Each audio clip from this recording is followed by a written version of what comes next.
The CEO and the team are definitely major areas of concern or interest in considering any investment beyond the normal due diligence materials. In some ways is something you can't necessarily, if you're already at that stage, there's nothing you can do about it. You are who you are. But knowing who you are and knowing where your weaknesses are is very important, because the reality is any entrepreneur who comes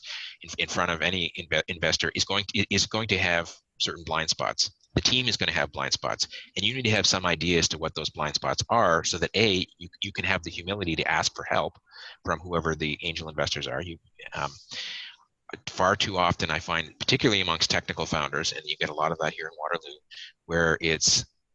a bunch of people who are highly technical. They have no one who has any concept of accounting or sales or any of those things, but they don't seem to understand that they need to know those things, right? If you know that you need to know that, any kind of team can work, right? But and on the other side of the equation, if you're weak technically but you have an idea and you're a go-getter and you want to start a business, you'd better know that you don't know certain things about tech, and you need to be able to communicate that in a way that tells the investor that you're aware of that, rather than letting the investor figure that out for themselves, right? You don't spend your time when you're pitching to an investor saying, here's all the, I have 10 minutes with you, here's 9 minutes of all the bad things about my company,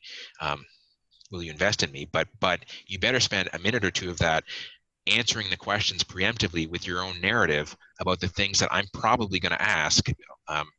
when I'm actually going through the investment process. So if you can kind of seed that and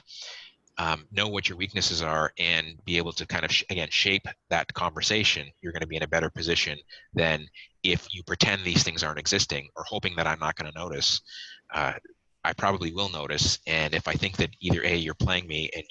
you have this big hole and you're not telling me, or that you don't even understand that you're in this hole, that makes it far less attractive to invest in you.